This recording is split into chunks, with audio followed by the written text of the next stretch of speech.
where we're going to begin learning about our real number system and studying algebraic expressions and sets of numbers today.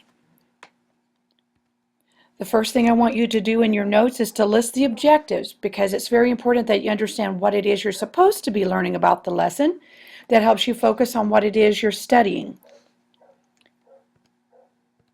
And now for the vocabulary, another important thing to list in your notes.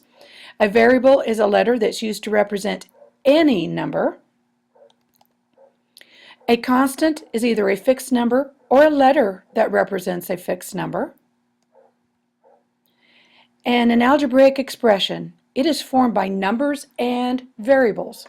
It's connected by the operation of addition, subtraction, multiplication, division, raising to powers, and or taking roots.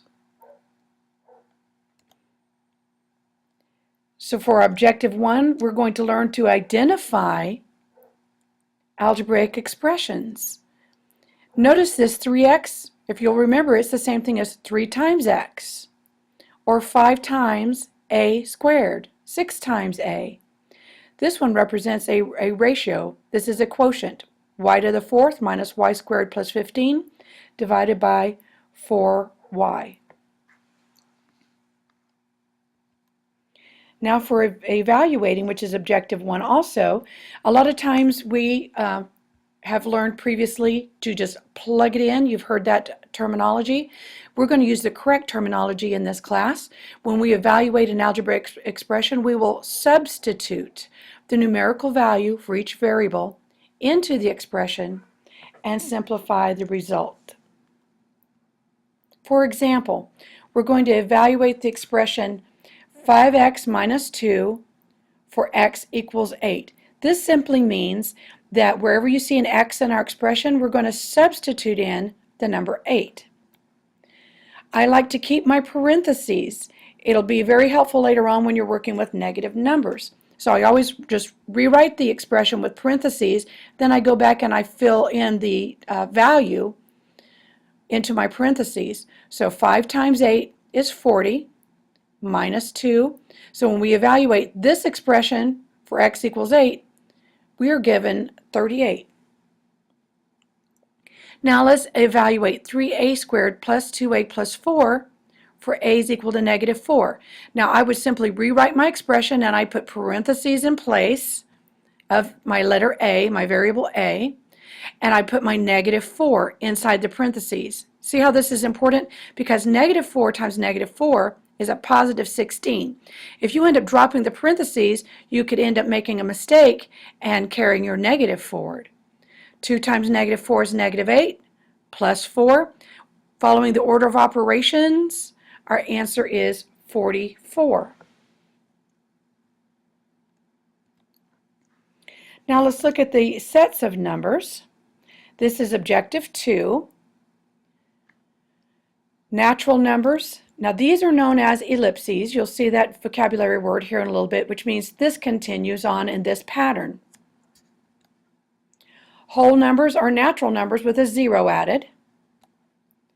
Integers are simply the negative numbers, and notice the ellipses again, so it continues all the negative numbers up to 0, then all the positive integers. Rational numbers, they're the set of all numbers that can be expressed as a quotient of integers with a denominator not equal to 0. That sounds like a lot of mathies. In other words, notice that the word rational begins with the word ratio.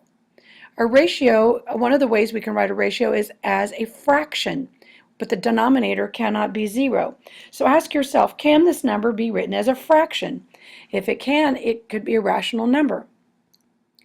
And then irrational numbers are the set of all numbers that cannot be expressed as a quotient of integers.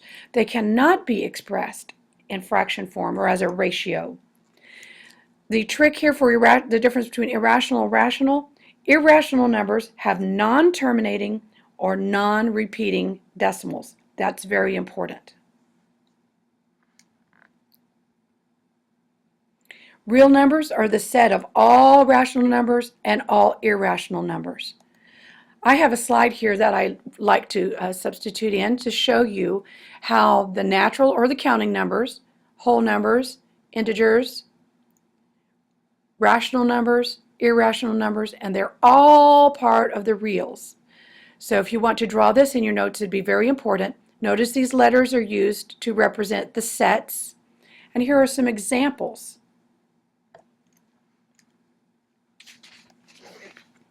Now let's look at the number line. A number line is a line on which each point is associated with a number. So here we have the number line with our negatives and our positive numbers. See where negative 4.8 fits? It is a negative number between negative 4 and negative 8 or negative 5, and then our positive numbers. Now something to cover objective 4, there is the opposite of a number. So the opposite of 3 is a negative 3. The opposite of a negative 5 is a positive 5. So it falls on the opposite side of 0. The opposite of 0 is 0. Little helpful hint there.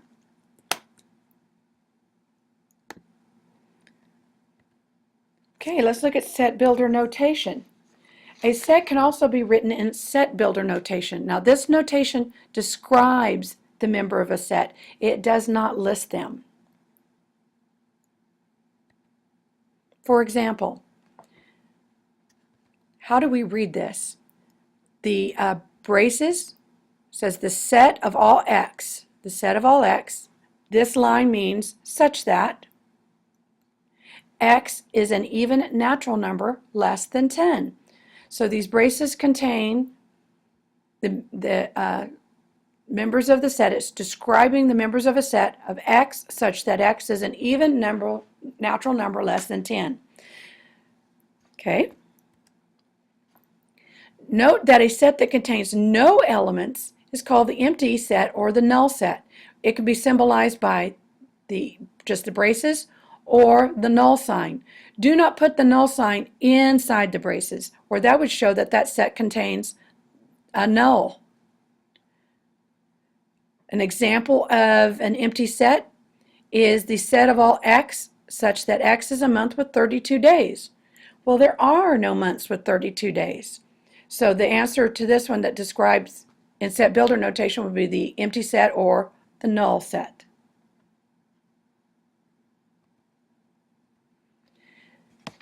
For vocabulary, a variable is a symbol used to represent a number. Algebraic expressions are collections of numbers, variables, operations, grouping symbols, but it contains no equal sign or inequalities. Those would be equations, not expressions, if they contained an equal sign or an inequality sign. And in describing some of the previous sets, notice we use what we call a dot, dot, dot symbol. It's called an ellipses, and it means to continue in the same pattern. The members of a set are called its elements. And when we list or attempt to list with an ellipses, the elements of a set, the set is written in roster form. So when we were writing what the natural numbers and the integers were, it was listed in roster form.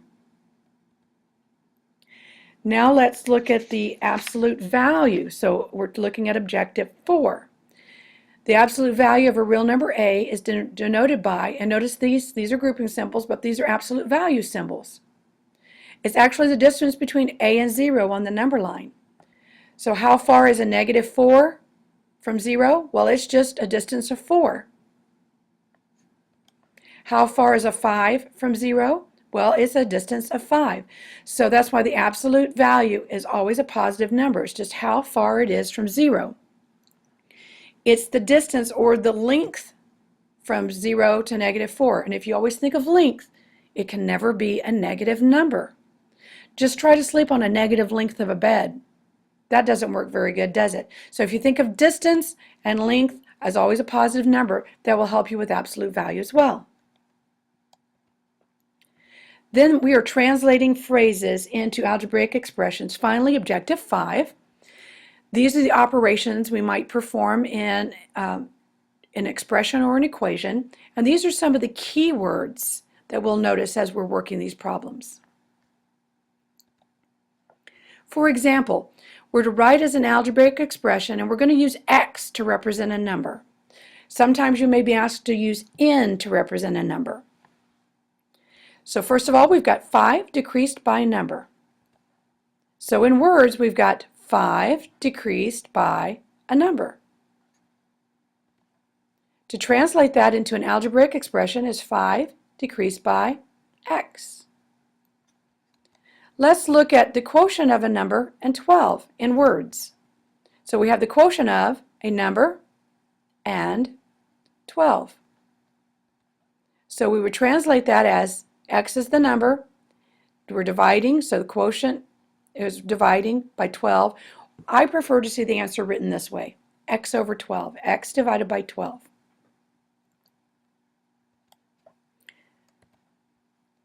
We've got some more phrases we're going to translate into algebraic expressions. The sum of 4 and twice y. Twice means we're multiplying y by 2. So sum of 4 and twice y. This one's a little trickier. Whenever you see the word less than, we actually are going to flip the places. X less than the product of y and z. What operation are we performing? Yes, we're multiplying y and z, and we're going to take x away from that. Whenever you see less than, you write that number or that variable behind the minus sign. Very good. You're ready to begin working on your assignment.